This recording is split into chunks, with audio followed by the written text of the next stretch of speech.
Assalamualaikum warahmatullahi wabarakatuh. Salam sejahtera dan hai semua. Saya Muhammad Syaputra bin Muhammad Amirul, kru TV PSSETO, wartawan cilik yang bertugas hari ini. Salam merintis kemenjadian. Di belakang saya ketika ini sedang diadakan Majlis Gilang Gomelang, iaitu Majlis Inspirasi Kecemerlangan Murid SK Putrajaya Persei 181 bagi sesi 2024-2025. Acara tahunan ini diadakan untuk mengiktiraf kecemerlangan akademik dan sahsiah murid yang ditonjolkan sepanjang tahun.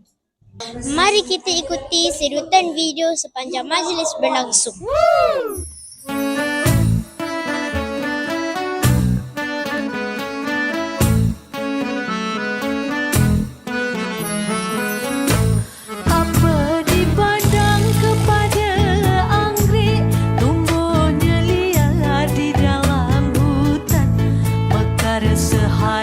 Besok binasa sebelum layu sudah pun mati, bukan memandang kepada.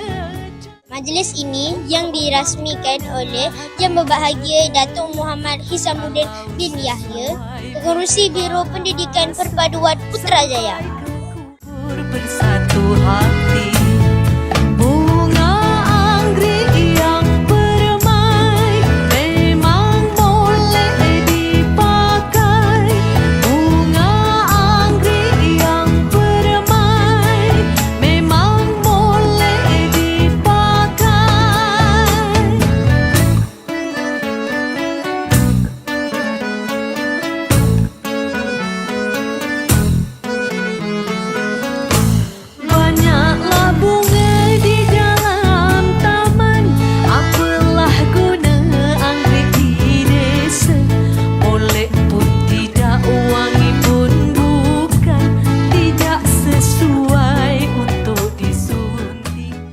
Kini saya bersama Encik Muhammad Amirul, salah seorang ayah kepada murid tahun 1 yang menerima anugerah akademik hari ini. Apakah perasaan Encik hari ini?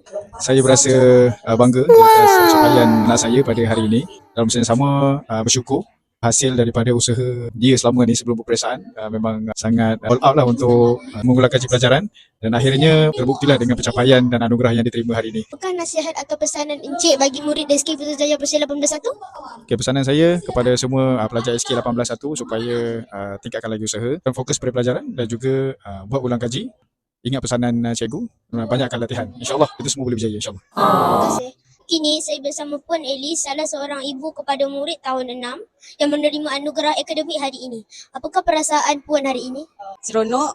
Ini merupakan first time saya datang, seronok, bangga semua dia. Apakah nasihat atau pesanan Puan bagi murid SK Putrajaya Persei 181? Semoga berjaya dalam semua pelajaran lah, akademik kan semua dapat buat dengan bagus lah. Sekian daripada saya. Kejap! Lama lagi. Sabar. Hai semua, jom bersama saya Mak Datuk Adawiyah untuk majlis seterusnya, iaitu Majlis Apresiasi Tahun 6 2024-2025 SK Putrajaya Persei 181.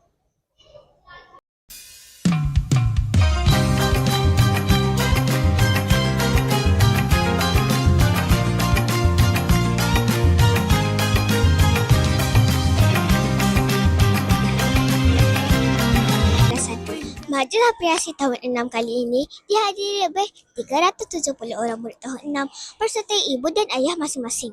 Majlis ini turut menjadi kenangan terindah dan terakhir untuk murid tahun 6 yang akan meninggalkan zaman persekolahan mereka. Jom kita ikuti beberapa momen indah sepanjang majlis ini berlangsung.